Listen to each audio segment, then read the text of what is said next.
This next piece is pretty interesting. It's called Failing, entitled Failing, subtitled A Very Difficult Piece for Solo String Bass.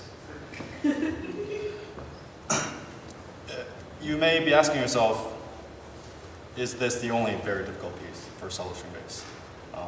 I hope that my recital has shown it isn't.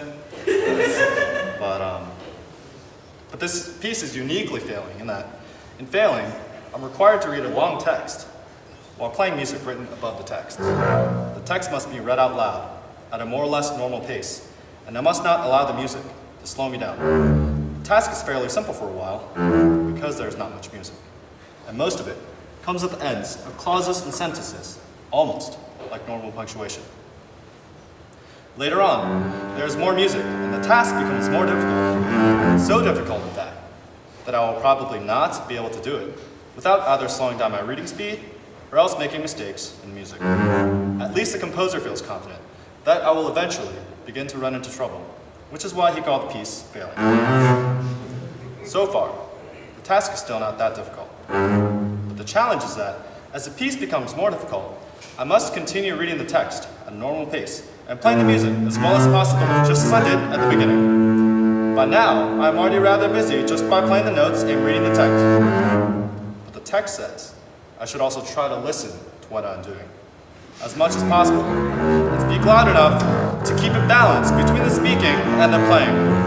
Ideally, both the speaking and the music should flow easily and naturally so that the audience can easily follow either element at any time. Sometimes the music has a strong aggressive quality and I have to speak quite loudly to be heard. At other times, the music is quite lyrical, almost sentimental, and I must speak more softly so that the speaking will not cover up the music. But I should make sure that the text is always easy to understand. If my voice fluctuates too much with the rises and falls of the music, the text may be difficult to understand, and that too would be a form of failing. Because the text makes it clear that the speaking should always be easy for the audience to understand, regardless of what has been easy for me. By now, this task is already rather challenging, but I practice this piece quite a bit, and that is a fact. As well as simply a line in the text. So unless I'm having a particularly bad day, I can still handle the music quite adequately without slowing down my delivery of the text. I should be able to keep everything well in tune and play the dynamic markings accurately. If I'm concentrating well, I should even be able to maintain a good balance between the speaking and the playing. And remember to make the text easy to understand, even though the mood of the music sometimes changes radically. But soon, the music becomes more difficult yet, and I'll probably start failing in one way or another. I should point out, however, that I am not obliged to fail. After all, the audience cannot see the score that I'm reading, and no one would be the wiser if I were to simply leave out whatever passages I'm unable to play. People might be very impressed by my playing and think that I had succeeded in playing a piece which the composer thought could not be played successfully by any bass player. But of course, by leaving out the hardest parts like that, I would be cheating, and the performance would not be really successful. Since the piece is about failing, by now, failing is extremely difficult. That is, a piece called Failing is extremely difficult. There are a few relaxed moments now and then. But most of the time, I'm required to play a tricky chromatic melody at a fast speed.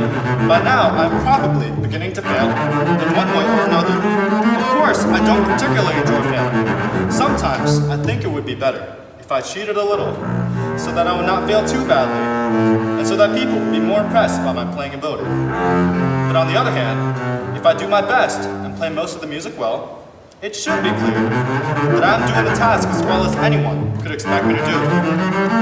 Moreover, I will be interpreting the piece accurately, since it is obvious that failing is about failing. And if I succeed in playing everything accurately without slowing down my speaking or cheating or anything, I will fail to fail and thus miss the point. In a way, I almost want to fail, because everyone fails at certain times in certain ways anyways, and because that is what the piece is about, and because I want to interpret it appropriately. But of course, I must not try to fail. I must try to succeed in doing the task well, without slowing down, and without missing notes, even though by now, it is almost impossible to succeed for very long.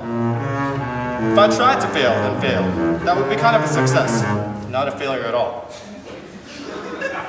So I must try to succeed. That way, when I fail to succeed, I will succeed in communicating the essence of the piece, even though I will fail to accomplish the task as it is set up.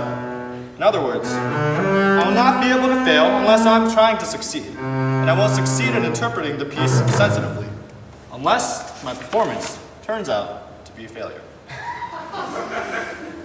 Or, putting it another way, I will probably succeed failing to see, not only because the music is so difficult, because if I fail to succeed and failing to succeed, I will fail to fail, and thus miss the point. Since failing is obviously about failing, and since any successful performance must be a qualified failure. In any case, I'm continuing to read the text and play the music as well as possible, attempting to maintain a normal pace and make the text comprehensible, and I'm probably continuing to fail. But I should not be failing quite as often now as I was before, because the music is returning to some of the more lyrical material. Even that material is still difficult to play as expressively as I would like under these circumstances. But at least there is not much danger that I will miss notes, and if I concentrate, I can also maintain a good balance between the speaking and the playing. Soon, however, I'll be faced with a fresh difficulty. The text is about to run out, but the music continues for another minute or so. During that time, I must decide for myself what to talk about as I play. My remarks are to be genuinely improvised and should include specific references to this particular performance, and to the degree to which I have been failing, or failing to fail, or failing to succeed to fail, or whatever. As before, I must continue to speak at a normal pace and in a normal tone of voice, and maintain a balance between the speaking and the playing. As an additional challenge, I am supposed to link the written part of the text with the improvised part so smoothly that no one will be able to tell exactly where the improvised speaking began and where the written text runs out. While I'm improvising, I must also keep in mind that I must try to succeed. And that way, when I fail, I will succeed in interpreting the piece sensitively. All of this must be done while I keep a balance between the speaking and the playing, not miss any notes, even in the high, chromatic, fast passages. Those are a lot of notes, but I have practiced this piece quite a bit, and that is a fact, as well as simply an improvised line of speech.